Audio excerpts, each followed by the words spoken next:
जगदीप धनखड़ और विपक्ष के बीच तनातनी देखने को मिल रही है। इंडिया अलायंस और दूसरे विपक्षी दल राज्यसभा के सभापति जगदीप धनखड़ के कथित पक्षपातपूर्ण रवैये से नाराज बताए जा रहे हैं। हालांकि 9 अगस्त को विपक्ष के हंगामे के बाद लोकसभा और राज्यसभा की कार्यवाही अनिश्चितकाल के लिए स्थगित कर दी गई। आलम यह है कि हाल ही में हुए वाकये के बाद धनखड़ नाराज होकर संसद से चले गए थे। इन सबके बीच विपक्ष की पार्टियां उपराष्ट्रपति जगदीप धनखड़ को उनके पद से हटाने के लिए प्रस्ताव 9 कॉन्फिडेंशियल रेजोल्यूशन लाने की तैयारी में है। ऐसे में ये प्रस्ताव क्या है और क्या विपक्ष ये प्रस्ताव लाकर कोई बड़ा कदम उठा सकता है, तो चलिए बताते हैं।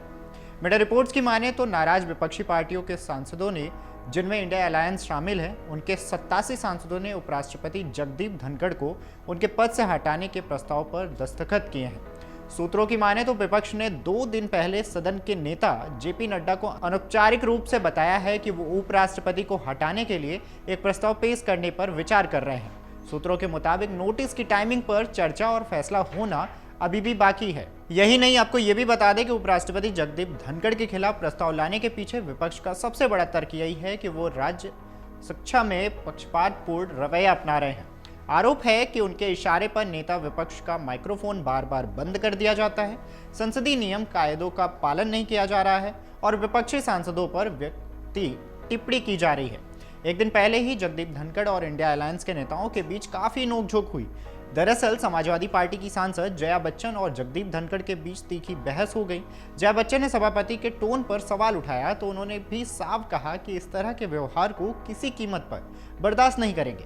इसके बाद सोनिया गांधी की अगुवाई में इंडिया ब्लॉक के नेताओं ने राज्यसभा से वॉकआउट कर दिया।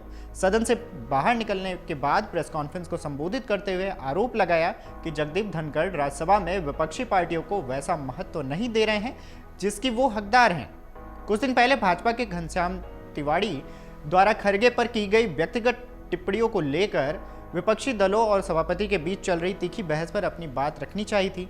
उन्होंने कहा, मैं कलाकार हूं, भाव भंगिमा समझती हूं, हाव भाव समझती हूं, पर सर मुझे माफ़ कीजिएगा मगर आपका लहजा स्वीकार नहीं है। हम सहकर्मी हैं सर, आप ऊपर कुर्सी पर बैठे हो सकते हैं। धनखड़ ने पलटवार करते हुए कहा, जया जी आपने बहुत नाम कमाया है। आप जानती हैं एक अभिनेता निर्देशक के अधीन होता है। आपने वह नहीं देखा जो मैं यहाँ देख रहा हूँ।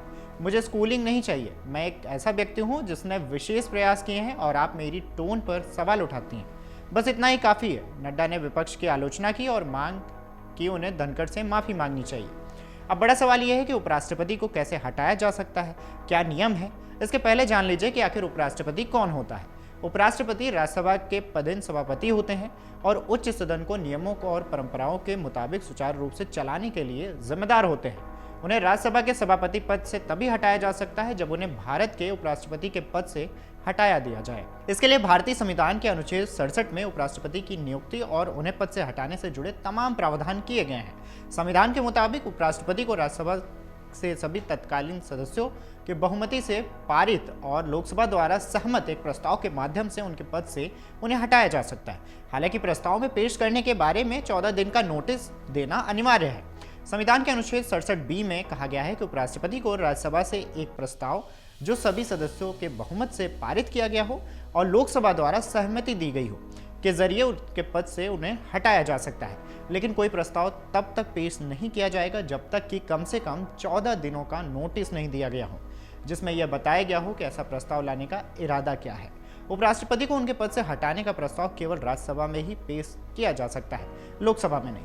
14 दिन का नोटिस देने के बाद ही प्रस्ताव पेश किया जा सकता है। तीसरी बात यह है कि प्रस्ताव को राज्यसभा में प्रभावी बहुमत यानी कि रिक्त सीटों को छोड़कर राज्यसभा के तत्कालीन सदस्यों का बहुमत द्वारा पारित किया जाना चाहिए और लोकसभा द्वारा साधारण बहुमत से सहमत होना चाहिए। इसके बाद अगर बात करें तो जब प्रस्ताव विचाराधीन हो तो सभापति सदन में अध्यक्षता नहीं कर सकते हैं। राज्यसभा के सभापति के विपरीत लोकसभा के मतदान कर सकते हैं, लेकिन उन्हें अगर पद से हटाने का प्रस्ताव विचाराधीन हो और वोटों की समानता के मामले में मतदान का अधिकार नहीं मिलता है। ऐसे में अगर सवाल है कि क्या प्रस्ताव के बाद हटाया जा सकता है, तो बता दें कि विपक्षी दल भले ही उपराष्ट्रपति को उनके पद से हटाने का प्रस्ताव लाए हों, लेकिन विपक्ष का प्रस्ताव पारित नहीं हो सकता है क्योंकि विपक्ष दलों के पास उपराष्ट्रपति को हटाने के लिए पर्याप्त संख्या बल नहीं है।